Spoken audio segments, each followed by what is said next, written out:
Hello students, good morning to all of you. I am Pramil Yadav sir, physics faculty. Dear students, in our previous lecture we discussed about AC circuit containing purely resistor only and purely inductor only, right?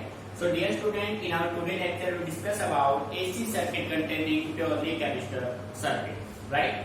So let us start our today lecture with our new topic, AC circuit containing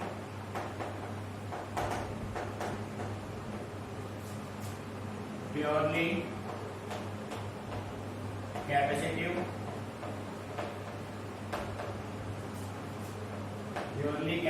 circuit, or we can say that C only. प्यारे बच्चों, बिल्कुल carefully observe करना है आपको, ठीक है? देखो बेटे, आपके पास क्वेश्चन ये होगा, derive an expression for AC circuit containing purely capacitive circuit, और we can say that AC circuit containing capacitance only. It means आपके पास एक सर्किट अरेंजमेंट है, उस सर्किट में ओनली आपके पास क्या लगा हुआ है, एक कैपेसिटर लगा हुआ है. मीनिंग समझा है बेटे? क्वेश्चन की लैंग्वेज से क्लियर? अब इसको सोल्व करते हैं. तो सबसे पहले हम एक ऐसे सर्किट को कंस्ट्रक्ट करेंगे जिसमें ओनली आप किसका यूज करेंगे, कैपेसिटर का. ठीक है? तो बेटे ये आपने सर्किट डायग्राम बना लिया, ये देखो, ये आपने लिया एक कैपेसिटर, ठीक है? ये देखो, और बेटे इसमें आपने ये अप्लाई किया AC voltage, V is equal to V not sine omega t. इस कैपेसिटर का जो कैपेसिटेंस होगा वो क्या है बच्चों, क्या होगा, C होगा. ठीक है? अब एक कंप्लीट सर्किट पे आपने कितना पोटेंशियल अप्लाई किया, V अप्लाई किया. इस कैपेसिटर का कैपेसिटेंस C है, तो प्यारे बच्चों इस कैपेसिटेंस का कुछ ना कुछ पोटेंशियल होगा, और उस पोटेंशियल को आपने क्या नाम दे दिया, VC. क्या नाम दे दिया भाई, VC. जो VC है ये आपका पोटेंशियल अक्रॉस कैपेसिटर है. ठीक है? जैसे ही आप किसी भी कैपेसिटर को बैटरी से कनेक्ट करेंगे, सर्किट में क्या फ्लो करेगा, चार्ज यहाँ से करंट फ्लो कर जाएगा. भाई बात समझ में आ रही है? ठीक है? सो प्यारे बच्चों, ये आपके पास एक ऐसा सर्किट बन गया जो ओनली कंटेन करता है किसको, कैपेसिटर. ठीक है? और उस कैपेसिटर का कैपेसिटेंस क्या है, C. बेटे सेकंड ये ध्यान रखना, ये जो प्लेट्स हैं, कैपेसिटर के दो प्लेट्स होते हैं, एक पॉजिटिव दूसरा क्या होता है, नेगेटिव. ठीक है? तो ये बैटरी नहीं है, ये क्या कैपेसिटर के प्लेट्स है. Clear? So write down, let V is equal to V not sine omega t, जो कि आपका होगा first equation. Be the applied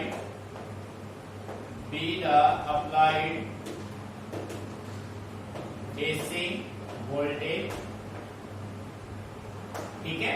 AC voltage हो गया आपका, and C be the capacitance of the capacitor. बेटे C किसको डिनोट कर रहा है, कैपेसिटेंस ऑफ द कैपेसिटर को. बेटे हम पहले ही डिस्कस कर चुके हैं R और L के केस में. फर्स्ट इक्वेशन आपके पास ऑलरेडी गिवन होगा, जो कि पोटेंशियल आप अप्लाई करेंगे किसी भी सर्किट में. ठीक है? और बेटे हमारा जो मेन पर्पज है वो I फाइंड आउट करना है. अगर आप I को फाइंड आउट कर लेते हैं, V और I को इक्वेट करके आपका कंप्लीट क्वेश्चन सॉल्व हो जाएगा. ठीक है? सो इसमें भी हमारा मेन पर्पज होगा I की वैल्यू को फाइंड आउट करना. ठीक है? सो प्यारे बच्चों हम मान लेते हैं, अब देखो भाई आपने इलेक्ट्रोस्टैटिक में स्टडी किया था कैपेसिटेंस होता क्या है. भाई capacitance is the ability of a capacitor to hold the charge. किसी भी कंडक्टर का चार्ज होल्ड करने का जो कैपेसिटी होगा वो उसका कैपेसिटेंस होगा. ठीक है? सो इस कैपेसिटर में क्या स्टोर होता है, एनर्जी स्टोर होगा in the form of potential. So charge की आप बात करेंगे, सो आप मान लेते हैं let Q be the charge on the capacitor at any time. बेटे आपने मान लिया कि कैपेसिटर पे जो चार्ज है वो कितना है, Q है. अब इस कैपेसिटर के एक्रॉस पोटेंशियल आपने कितना मान लिया भाई, Vc. So we can say that potential drop या डिफरेंस आप कह सकते हैं, पोटेंशियल ड्रॉप अक्रॉस कैपेसिटर। बेटे ध्यान देना इस बात पे, पोटेंशियल ड्रॉप अक्रॉस कैपेसिटर, और बेटे सिंबल आपने क्या लिया उसका Vc। और जैसा कि आपने इलेक्ट्रोस्टैटिक में स्टडी किया है, पोटेंशियल आपका होता है charge by capacitance, so this is equal to Q upon C। Meaning समझ में आ रहा है बेटे? कैपेसिटेंस था charge by potential, so potential क्या हो जाएगा? Charge by capacitance. मीनिंग यहां तक क्लियर? अब बेटे देखो, ये जो आपका सर्किट है, ये सर्किट कैसा है? क्लोज सर्किट है। सो क्लोज सर्किट में हम क्या अप्लाई कर देंगे? केवीएल। ठीक है, according to KVL, KVL stands for Kirchhoff's voltage law. According to KVL, the potential drop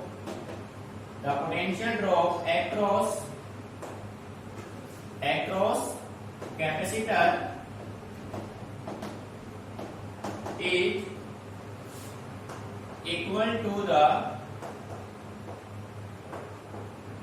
applied voltage। ठीक है भाई? बेटे देखो, बेटे केवीएल ये कहता है जो पोटेंशियल आप इस कैपेसिटर के एक्रॉस अप्लाई करेंगे, सेम पोटेंशियल आपका, ये पोटेंशियल किसके इक्वल हो जाएगा? अप्लाइड पोटेंशियल के बराबर। बात समझ आ रही है? सो आप ये कह सकते हैं जो आपका अप्लाइड V होगा वो किसके बराबर होगा? V equal to Vc। अब बेटे V की वैल्यू फर्स्ट इक्वेशन से चेक कीजिए, V आपका किसके बराबर है? V not sine omega t. So आप कह सकते हैं V not sine omega t is equal to Vc। बेटे Vc किसके इक्वल है? Q by C। Q by C। Meaning यहां तक क्लियर? बेटे V की value V not sine omega t, Vc की value Q by C। So यहां से आप किसकी वैल्यू निकाल लो? Q की वैल्यू। Q की वैल्यू बेटे क्या होगी? Q is equal to CV naught sine omega t. Any problem? Meaning clear? So प्यारे बच्चों, आपको चाहिए क्या? आपको चाहिए I की वैल्यू चाहिए, करंट की वैल्यू चाहिए। और जैसा कि आप सभी जानते हैं, करंट आपका जो है H I is equal to dq upon dt। बेटे इलेक्ट्रिक करंट आपका क्या होता है? Charge by time. सो यहाँ पे आप किसकी वैल्यू पुट कर देंगे? चार्ज की वैल्यू जब आप पुट करेंगे तो आपका रिजल्ट कुछ ऐसे बनेगा, I is equal to d by dt। किसका करेंगे? Q का। और बेटे Q की वैल्यू क्या है? CV not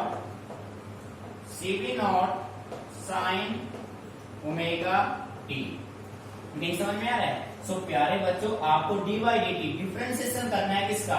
CV naught sine omega T का। और जैसा कि हम जानते हैं, CV नॉट dt के रेस्पेक्ट में क्या है? कांस्टेंट टर्म है, इनका इंटीग्रेशन पॉसिबल, सॉरी डिफरेंशिएशन नहीं होगा। सो कांस्टेंट टर्म को आप बाहर ले लेंगे तो आपके पास रिजल्ट बनेगा I is equal to CV not, differentiation आप करेंगे d अपॉन dt। बेटे किसका करेंगे? साइन ओमेगा टी का। ठीक है, अब बेटे साइन ओमेगा टी का डिफरेंशिएशन होता है कोस ओमेगा टी, और ओमेगा टी का क्या हो जाएगा? ओमेगा। सो आप राइट करेंगे I is equal to CV not as it is. ठीक है भाई? साइन का डिफरेंशिएशन क्या होगा भाई? Cos omega t. ठीक है बेटे? और यहां से आप देखो ओमेगा टी का, फिर ओमेगा टी का क्या होगा? इनटू में ओमेगा। बेटे ध्यान देना इस बात को, आपने डिफरेंशिएशन किया साइन ओमेगा टी का, साइन का डिफरेंशिएशन होता है cos omega T, omega T का होता है इनटू ओमेगा। इंटीग्रेशन में रिवर्स होता है भाई, यहाँ पे इंटीग्रेशन करते तो माइनस हो जाता, ओमेगा आपका डिवाइड में होता है। ठीक है? सो इसको आप इसको में राइट करेंगे I is equal to, we can say that I is equal to CV naught V naught into omega C। बेटे ओमेगा को मल्टीप्लाई कर लिया आपने, और इनटू में आपका क्या रहता? cos omega t। यहाँ तक मैंने अच्छे से किया। अब देखो बेटे, हम इसको थोड़ा मॉडिफाई कर देते हैं, हम इसको ऐसे राइट कर देते हैं। यहाँ पे ध्यान देना, स्टेप पे मेन स्टेप है, हम इसको ऐसे लिख लेते हैं V not equal to 1 upon omega C into cos omega t। बेटे स्टेप ध्यान देना, हमने क्या किया, V not as it is रखा, ओमेगा सी को मॉडिफाई किया हमने 1/ओमेगा सी। बेटे ये ऊपर जाएगा तो सेम इसी फॉर्म में आ जाएगा ना, पर हमने ऐसा क्यों किया, क्योंकि यहां से अपने पास एक रिजल्ट बन जाएगा, हम कह सकते हैं but one by omega C is equal to XC। और बेटे XC किसको रिप्रेजेंट करेगा, XC रिप्रेजेंट कैपेसिटिव रिएक्टेंस। इसको रिप्रेजेंट करेगा कैपेसिटिव रिएक्टेंस को। समझ में आ रहा है, one by omega C equal to XC represent capacitive reactance. ठीक है, सो वैल्यू पुट कीजिए, I is equal to V not by XC into cos omega t। ठीक है, but V not by XC बेटे किसके बराबर हो जाएगा, I नॉट के। भाई V नॉट आपका पीक वैल्यू वोल्टेज है और XC क्या है, अपोजिशन रेजिस्टेंस का काम करेगा। XC कैपेसिटिव रिएक्टेंस किसका काम करता है, अपोजिशन का, रेजिस्टेंस का। ठीक है, सो I नॉट हो जाएगा, now I is equal to I not cos omega t। बेटे यहां तक कोई प्रॉब्लम।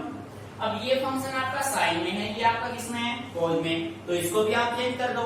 इसको आप क्या लिख सकते हो, I is equal to I naught sine 90 plus theta omega t plus π/2 आपका किसके बराबर हो जाएगा भाई, बेटे sine 90 plus theta equal to cos theta होता है ना, क्लियर। तो ये आपका हो गया सेकंड इक्वेशन। क्लियर कर रहे हैं बच्चों, अच्छे से इसको ऑब्जर्व कीजिए। अब देखो भाई बेटे फर्स्ट इक्वेशन आपका है V not sine omega t, second आपका है I naught sine omega t plus π/2। देखो यहां तक अगर हम बात करें, दोनों के फेज सेम है, बट I की वैल्यू V के वैल्यू से कितना ज्यादा है, π/2। सो आप ये कह सकते हैं ऑन कंपेयरिंग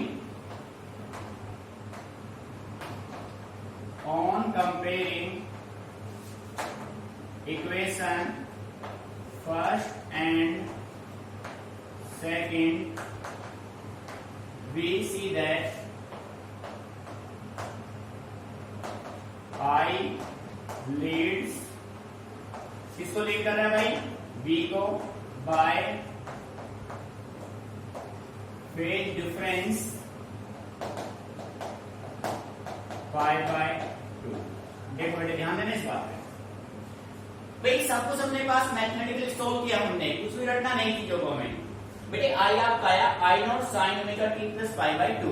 अब आपने देखा कि ओमेगा t यहां तक सेम है दोनों में, बट I की वैल्यू V के वैल्यू से कितना ग्रेटर है, प्लस π/2। सो इसी वजह से आप कह सकते हैं I लीड करेगा V को कितने फेज से, π/2 से। सेकंड सेंस में आप इसको ये भी कह सकते हो V लैग्स I बाय π/2, यानी कि V कितना कम है I से, π/2।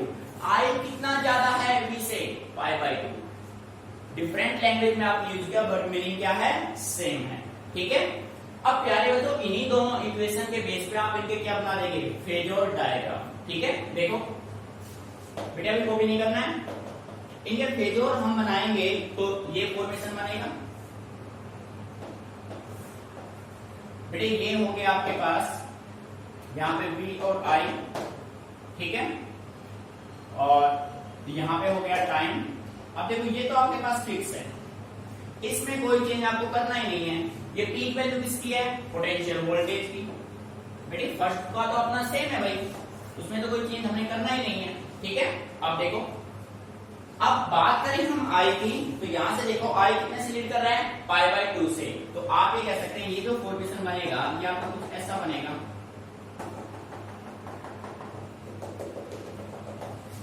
ठीक है, तो आपका डायग्राम ये बनेगा। समझ में आ गया? ठीक है, ये आपका बनेगा डायग्राम। क्लियर? ये पीक वैल्यू आपका किसका होगा, ये होगा I नॉट और ये आपका होगा V। ठीक है, अब बेटे फेजोर की हम बात करें तो सेकंड इसका फेजोर डायग्राम बनेगा। फेजोर डायग्राम वो आप देखो भाई, फेजोर में आप देखिए ये हो गया पॉजिटिव x एक्सिस, ये हो गया आपका पॉजिटिव y एक्सिस। ठीक है बेटे, यहां तक आपका कांस्टेंट है, this is the peak value of voltage, ये फेज आपका बन गया ओमेगा टी। ठीक है, अब ये देखो I कितने से लीड कर रहा है, पाई बाय 2 से, तो बेटे ये 45 तो ये 45 तो ये 90 बनेगा नहीं बनेगा, तो ये कंप्लीट जो एंगल बनेगा वो आपका कितना रहेगा, पाई बाय 2, और ये किसकी वैल्यू होगी, I नॉट। और कंप्लीट फेज की आप बात करोगे एक्स एक्सिस के साथ, तो कंप्लीट कितना बनेगा, pi by 2 plus omega T. बेटे क्लियर हो रहा है ना, ये वी नॉट के साथ ओमेगा टी, और यहां से यहां तक का पाई बाय 2, और यहां से यहां तक का कितना बनेगा, pi by 2 plus omega T. Meaning clear बेटे, एक बार अच्छे से ऑब्जर्व करो, आगे इसको लेके चलते हैं एक बार, ठीक है, रटना नहीं है, समझ के चलना है आपको।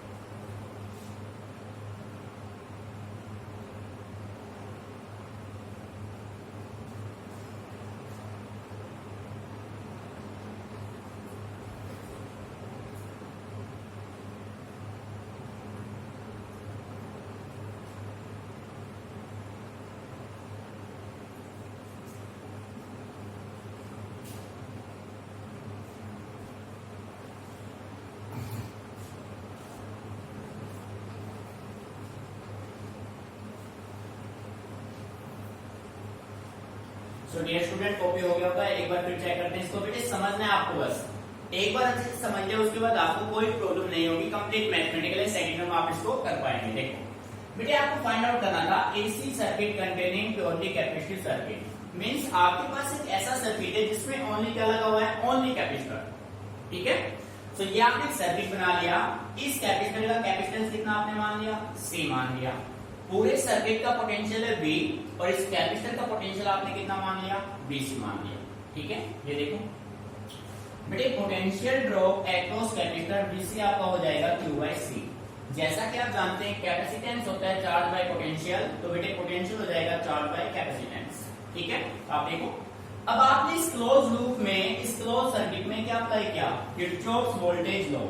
किरचॉफ्स वोल्टेज लॉ कहता है कि जो पोटेंशियल आपने कैपेसिटर के अक्रॉस को आएगा वो किसके इक्वल होगा, is equal to applied potential difference. ठीक है, सो V इक्वल टू क्या हो गया भाई, VC हो गया। अच्छा, उसके बाद देखो बेटे, V की वैल्यू आपने फर्स्ट इक्वेशन से ली, V not sine omega t, VC की वैल्यू Q बाई C आपके पास Q1 है। अब यहां से आपने Q निकाल लिया, Q होगा CV naught sine omega T. Main clear, अब बेटे हमें तो I चाहिए, और जैसा कि आप जानते हैं I आपका होता है Q by T, dQ by dt, I is equal to dQ by dt। So बेटे d बाय dt आप किसका कर देंगे, Q का, Q की वैल्यू आपने पुट यहां पे की, CV naught sine omega t. ठीक है, अब आपने देखा इस dt के रेस्पेक्ट में ये CV नॉट कैसा टर्म है, कांस्टेंट टर्म है, कांस्टेंट टर्म का डिफरेंशिएशन नहीं होगा, तो आपने CV नॉट को कॉमन ले लिया भाई, आपने डिफरेंशिएशन किसका किया, साइन ओमेगा टी का। यहां तक के लिए अब देखो बेटे, I equal to CV not differentiation, sine का डिफरेंशिएशन होता है cos ओमेगा टी। ठीक है भाई, और बेटे ओमेगा टी का डिफरेंशिएशन होता है ओमेगा। ये ध्यान रखना, पहले आपने कंप्लीट का किया, फिर आपने ओमेगा टी का किया। कंप्लीट का आया cos omega T, omega T का आया ओमेगा। ठीक है, फिर आपने इसको यहाँ पे मल्टीप्लाई कर दिया, ओमेगा C बना लिया। अब बेटे आपने इस ओमेगा C को थोड़ा सा मॉडिफाई किया, और आप इसको राइट कर सकते हैं V not by 1 upon omega C। बेटे इसको वापस लेके आएंगे तो ये फॉर्म बन जाएगा, मीनिंग समझ में आ रहा है ना, इसको आप रोटेट करेंगे तो वापस इसी फॉर्म में आ जाएगा। ठीक है, हमने ऐसा क्यों किया, क्योंकि 1 अपॉन ओमेगा C किसके बराबर होता है, XC, और XC बेटे क्या होता है, कैपेसिटिव रिएक्टेंस। ठीक है, I equal to V not upon XC cos omega t हो गया। बेटे V not upon XC, V not आपका पीक वैल्यू पोटेंशियल है, और XC आपका कैपेसिटर का अपोजिशन है। ठीक है, सो V नॉट बाय XC हो गया I नॉट, इक्वेशन ये बन गया। और बेटे cos ओमेगा टी होता है sin 90 प्लस थीटा। मीनिंग समझ में आया, जब आपने सेकंड इक्वेशन और फर्स्ट दोनों को इक्वेट किया तो आपने पाया कि जो I है वो V को लीड कर रहा है कितने फेज से, पाई बाय 2 से, तो उसी के बेस में आपने ये दो फेज और ड्रॉ कर दिए।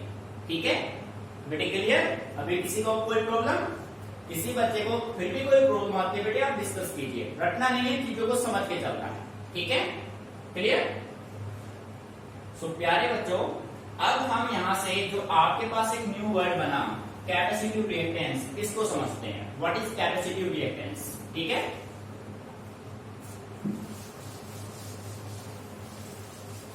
मेरे हेडिंग बना लीजिए। हेडिंग आपका होगा कैपेसिटिव रिएक्टेंस। देखो,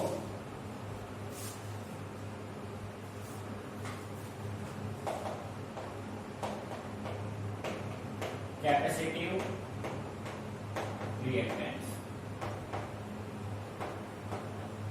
इसका सिंबल होगा Xc, कैपेसिटिव रिएक्टेंस, ठीक है भाई।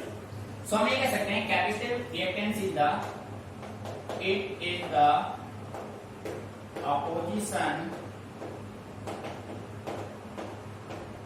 caused by the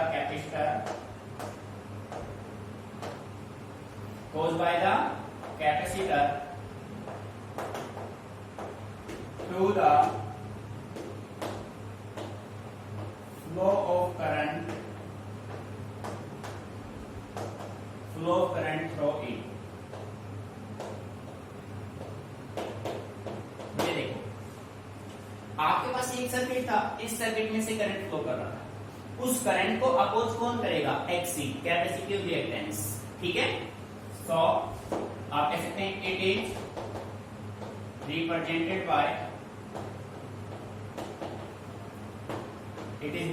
bye Xc and is equal to 1/ωc। बेटे कैपेसिटिव रिएक्टेंस को आप कौन किससे रिप्रेजेंट करते हो? Xc से, और ये किसके इक्वल होता है? 1/ωc, ठीक है। सो आप ये कह सकते हैं।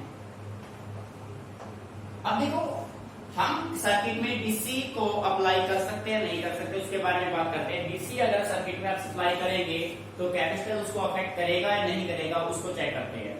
जैसा हमने कल चेक किया था इंडक्टर के केस में, आपने देखा था इंडक्टर जो है वो डीसी को अपोज नहीं करता है। अब चेक करते हैं कैपेसिटर क्या इफेक्ट डालेगा, इफेक्ट देगा भी या नहीं देगा, ठीक है।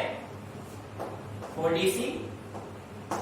डीसी सप्लाई के लिए बेटे एंगुलर फ्रीक्वेंसी ओमेगा किसके बराबर होता है? 0, ठीक है।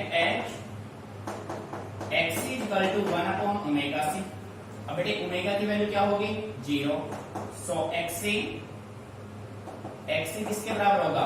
1/0। और बेटे 1/0 आपका किसके बराबर होगा? इनफाइनाइट। Xc क्या हो जाएगा? आपका जो कैपेसिटिव रिएक्टेंस होगा वो इनफाइनाइट हो जाएगा। इट मींस कैपेसिटर जो है वो किसको ब्लॉक करेगा? Block DC. कैपेसिटर किसको ब्लॉक करता है? डीसी को ब्लॉक करेगा। मीनिंग समझ में आया? बेटे इनफाइनाइट जब ऑब्स्ट्रक्शन अपोजिशन हो जाएगा तो उसमें से सप्लाई नहीं हो पाएगा, ठीक है। इससे हम कह सकते हैं जो कैपेसिटर होता है वो डीसी को क्या करता है? वो डीसी को ब्लॉक करता है। मीनिंग समझ में आ रहा है? ठीक है बेटे, इंपॉर्टेंट पॉइंट है ये भी आपका, आपको अच्छे से इसको ऑब्जर्व करना है। क्लियर? ठीक है।